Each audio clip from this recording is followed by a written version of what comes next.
Ibinunyag ng Vice-Alcalde ng Reyna Mercedes Isabela ang mga umunoy irregularidad sa pagpasa ng isang ordinansa ng lokal na pamahalaan na may kinalaman sa tulong pinansyal para sa mga tobacco farmers.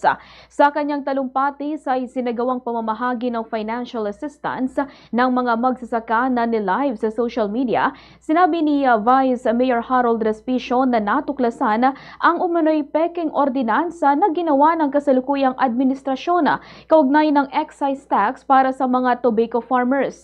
Sa panayam ng Bombo Radyo Kawayan kay Vice Mayor Harold Respicio, sinabi niya na ginawa umano ang naturang ordinansa nung hindi pa siya nanunungkulan noong Marso 2025. Gayunman, nang hilingin niya ang mga dokumento kaugnay nito ay hindi raw ito naibigay at sinabing natanggap lamang nila ang ordinansa noong September 2025.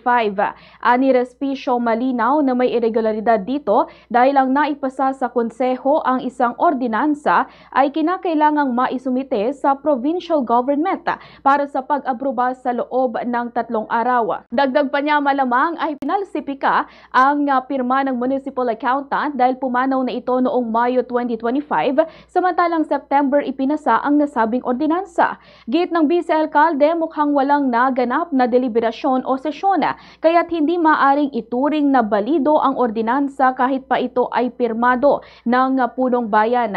Anya, tila iniiwasan lamang ng kasalukuyang administrasyon ang pagsasagawa ng deliberasyon o sesyon kung saan siya sana ang magiging presiding officer. Iginit din niya na dapat sundin ang tamang proseso upang matiyak na maibibigay ang wastong halaga ng tulong sa mga tobacco farmers na umaasa rito. Dagdag pa ni Respicio, tungkulin ng Sangguniang Bayan na kanyang pinamumunuan bilang oversight body na magsilbing tagamasid at tagabantay sa mga gawain ng Executive Department.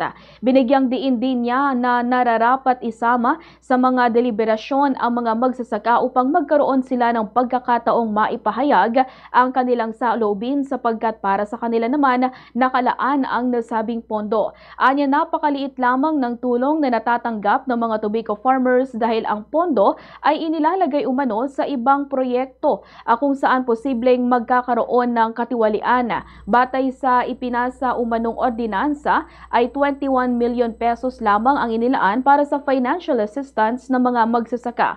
Isang napakaliit na halaga kung ihahambing sa dami ng mga benepisyaryo.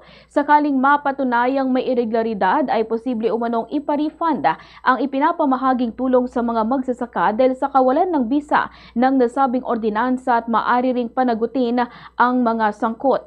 Mula sa mga nagpasa at pumirma sa ordinansa hanggang maipasa ito sa provincial government at maaprubahan. Mangkunin ng Bombo News Team ang pahayag ni Mayor Maria Lourdes Saguban, ngunit hanggang sa kasalukuyan ay wala pa ring sagot sa ating ipinadalang mensahe at tawag. Bukas naman ang Bombo Radyo Kawayan sa panig ng administrasyon, pangunahin na sa panig ng alkalde ng Reyna Mercedes Isabela kaugnay sa nasabing issue.